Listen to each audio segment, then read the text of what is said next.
လုံးလာအခမဲ့ပရိဒတ်ဆရာဦးနေလင်းအောင်စီကိုဒီနေ့8ရက်ဒီနေ့9ရက်ပေါ့9ရက်8လ2026မှာလာပြီးတော့ကျမတို့ဟိုးပဲမြောက်ကလာအဝိုင်းရနေပြီးတော့ဟိုးကမြင်ရတဲ့အခုတရားပေါ့နော်အဲ့တရားတွေဒီဘက်ကြော်လိုက်တာနဲ့ဒါမြောက်တကုံ42ရက်ခွဲခဏယုံမှတ်တိုင်ဖြစ်ပါတယ်ခဏယုံမှတ်တိုင်ကိုတန်းရောက်တယ်နော်အဲ့ခဏယုံမှတ်တိုင်ကိုဒါတွေပေါ့ဟိုဘက်ကဒါကြော်သူနာရေးယုံဒါကြောသူနာရေးရုံမှာဒီဘက်ကဒီကဏ္ဍရုံမှတ်တိုင်ရနေပြီးတော့ကျမတို့ကဒါဟိုဒီအနောက်ကျောင်းလေးကိုပြန်လျှောက်ပေါ့တရားဘက်ကိုပြန်လျှောက်လိုက်အမှမဟုတ်ဒီနားလေးတွေပေါ့နော်ဟိုရှေ့ကဆိုင်ကယ်လေးရပ်ထားတဲ့နားမှာကဏ္ဍရုံဆိုတဲ့မဟုတ်ဦးပေါက်ကြီးရှိပါတယ်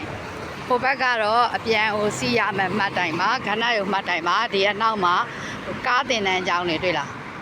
ကားတင်တန်းကျောင်းတွေနော်ဒီအနောက်မှာကားတင်တန်းကျောင်းတွေရှိပါတယ်ကားတင်တန်းကျောင်းတွေရဲ့အရှိမလဲအပြန်ဟိုစီးရမယ်ခဏယုံမှတ်တိုင်မှာအဲ့မှတ်တိုင်နဲ့တက်တဲ့တန်းတန်းဒီဘက်လမ်းကူးလိုက်ရင်အဲ့ဒါခဏယုံရဲ့ဝင်ပေါက်ပါဒီမှာအခုဆရာစီကိုအမျိုးတွေကိုလိုက်ပို့ရတာပါရန်ကုန်မှာကျွန်မမပြတ်မချင်းအမျိုးတွေကလိုက်လာကြပါတယ်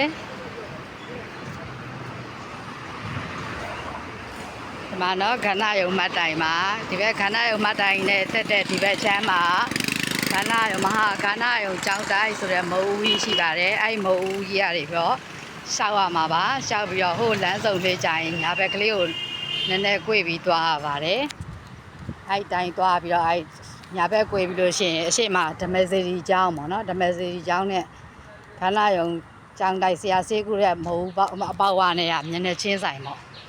အဲ့လိုသွားရပါတယ်ဟိုကကား꿰လာတဲ့နေရာလေအဲ့ဒါအဲ့ဘက်ကို꿰ရမှာဒီဘက်မှာထိတ်မှာရွှေရောင်ကျောင်းရှိတယ်အဲ့လိုသွားပါတယ်ဒါမြောက်တကုံ42ရက်ကွယ်မဟာကဏ္ဍယုံကျောင်းတိုင်းမှာနှလုံးလာအခမဲ့ပရိဒတ်ဆရာဦးနေလင်းအောင်စေကူတာဖြစ်ပါတယ်ဆိုဘိုကင်တရားမဲ့ဖုန်းနံပါတ်နှလုံးလဲတင်ထားတယ်နော်လိုင်းပေါ်မှာအဲ့ဖုန်းနံပါတ်နှလုံးတရက်ကြိုပြီးဘိုကင်ခေါ်ရပါတယ်ဗုဒ္ဓဘုနေ့ကတော့ဒုတိယနာတိတန်ကြည်တာပါ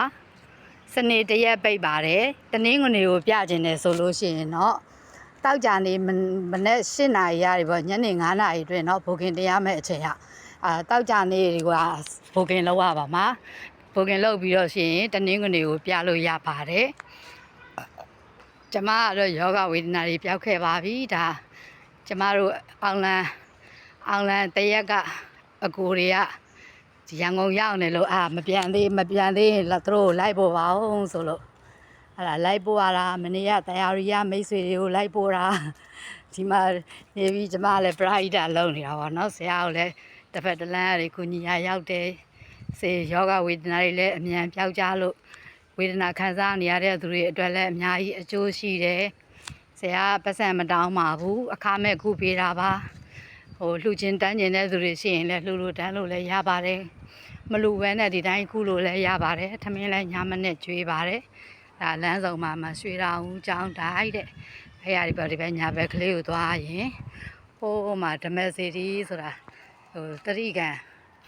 အချွန်ပေါ့နော်အဲတတိကံအချွန်လေးကဓမ္မစေတီကျောင်းမှာအားနဲ့မျက်နှာချင်းဆိုင်ရာမဟာကဏ္ဍယုံကျောင်းတိုက်ပါအဲ့နေရာလေးမှာမကားတွေလူတွေစုနဲ့သွားနေတာကျမမနေ့အစောကြီးရှိသေးတယ်နော်မနေ့အစောကြီးမလို့ဟိုရှိမှာအဲ့ကဏ္ဍကိုကြောင်းတိုင်ဟိုရှိတဲ့မှာမဟုတ်ကြီးတွေ့တဲ့ဟာအဲ့ဒါအမျက်တော်ဖြေ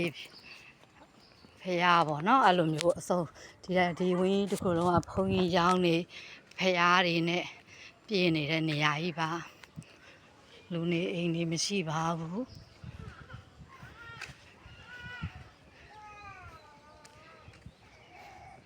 ဒီဘက်နေရာမှာလဲဒါကျန်တဲ့ယောဂအထွေဟိုအင်္ဂလိပ်စေကုတဲ့ယောဂတွေပေါ့နော်အထွေကြီးဒီဘက်မှာလဲကုပေးပါတယ်မဟာကဏ္ဍယုံကျောင်းတိုက်တဲ့ဇီဝဒါနတိုင်းရင်စေကုကန်တဲ့စေကန်အမှတ်1မဟာကဏ္ဍယုံဒီမှာလဲအဲ့လိုမျိုးဒါဒီဘက်မှာလဲကုတယ်နော်ဟိုဘက်မှာလဲစိုင်းမုတ်ကြီးရှိသေးတယ်အင်္ဂလိပ်ဆရာဝန်တွေလည်းအမျိုးစုံကုတယ်ဒီရန်ဝင်ထဲမှာ